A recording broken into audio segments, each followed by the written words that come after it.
Depois de abençoar Efraim e Manassés, Jacó mandou chamar à sua presença seus 12 filhos. E em poucos segundos estavam todos reunidos em volta do seu leito de morte. Então Jacó lhes disse: Ajuntai-vos, e ouve, filhos de Jacó, e ouve a Israel vosso pai, e anunciar-vos-eis o que há de acontecer nos derradeiros dias. Gênesis capítulo 49, verso 1 e 2. Em muitas vezes, e com ansiedade, Jacó havia pensado no futuro de seus filhos, e se esforçava por figurar a si mesmo a história das diferentes tribos. Agora, quando os filhos esperavam receber suas últimas bênçãos, o espírito da inspiração repousou sobre ele, e em uma visão profética desvendou o futuro de seus descendentes.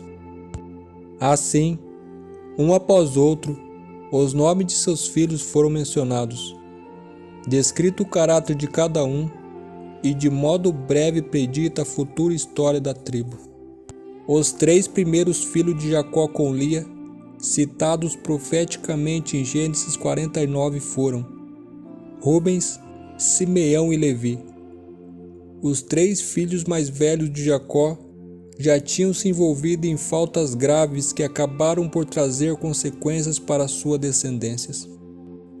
Rubem, apesar de ser o primogênito, perdeu esse direito por ter cometido imoralidade com uma das concubinas de seu pai. Com essa atitude, Rubens ofendeu profundamente a honra de sua família. Consequentemente, a tribo de Rubem não há qualquer destaque na história subsequente de Israel. Não há nenhuma figura importante da história bíblica que seja descendente de Rubem. Já Simeão e Levi também foram penalizados por causa dos atos de crueldade que os 2 irmãos promoveram em Siquém. Assim, a tribo de Simeão acabou se tornando uma das menores tribos de Israel, a menor do segundo censo de Moisés.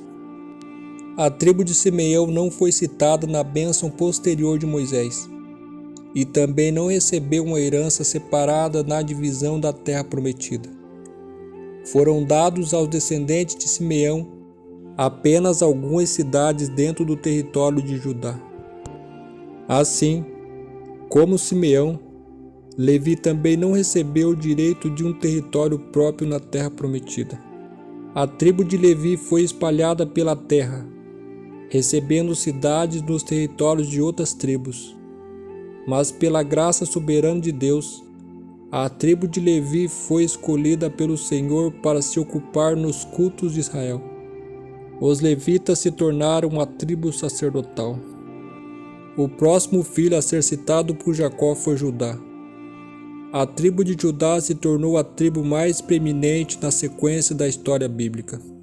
Judá foi comparado por Jacó à figura do leão.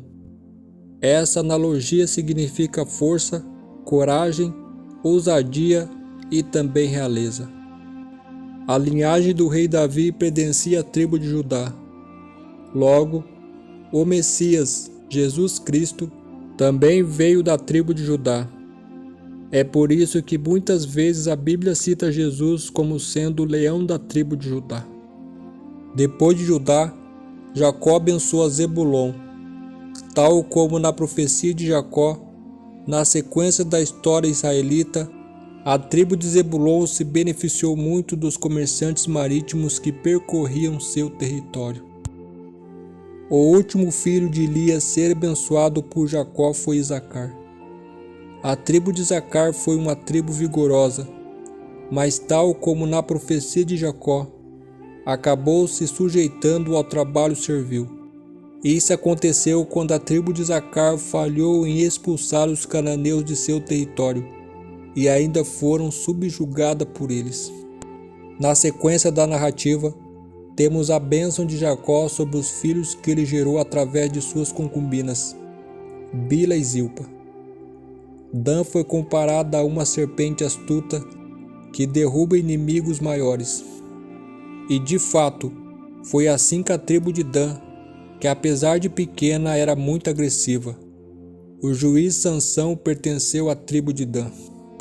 Depois Jacó abençoou Gade e profetizou sobre os perigos que os seus descendentes seriam expostos.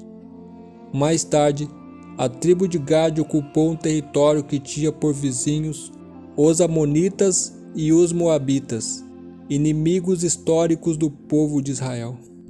A bênção sobre Azer. Jacó profetizou sobre a fertilidade do território ocupado por sua descendência. Na sequência, Jacó abençoou Naftali, comparando sua descendência a uma gazela solta. A tribo de Naftali era ágil no aspecto militar. Baraque, por exemplo, era um descendente de Naftali. Na parte final das bênçãos registradas em Gênesis 49, temos as bênçãos de Jacó endereçadas a José e Benjamim, os dois filhos de Raquel. O primeiro a ser abençoado foi José. Por isso, os descendentes de José não se originou apenas de uma tribo, mas em duas tribos através de seus filhos Manassés e Efraim. A tribo de Efraim se tornou a mais importante entre as tribos do norte de Israel. Na bênção sobre José, houve grande referência ao Senhor. Por fim, Jacó abençoou a Benjamim, comparando sua descendência a um lobo feroz. Embora a tribo de Benjamim tenha sido uma tribo numericamente pequena, tornou-se importante e conhecida nos tempos bíblicos por sua bravura militar. Saul, o primeiro rei de Israel, pertencia à tribo de Benjamim. Já no Novo Testamento, o apóstolo Paulo também era descendente dessa tribo. A parte final de Gênesis 49 traz algumas informações complementares sobre as últimas instruções de Jacó. O texto bíblico informa que Jacó abençoou seus filhos segundo as bênçãos que lhes cabiam. Depois Jacó expressou sua vontade a ser sepultado junto com seus pais na caverna comprada por Abraão no campo de Macpela. Ali estavam sepultados seus avós, Abraão e Sara, seus pais, Isaque e Rebeca, e Lia, sua primeira esposa. Gênesis 49 termina explicando que, após Jacó ter dado as últimas instruções a seus filhos, o patriarca morreu em sua cama. Gênesis capítulo 49, verso 33. Apesar de todos estarem estabelecidos no Egito, voltar para a terra prometida ainda era uma esperança entre o povo de Israel. Essa esperança é o nosso assunto da nossa próxima lição. Que Deus os abençoe e até a próxima.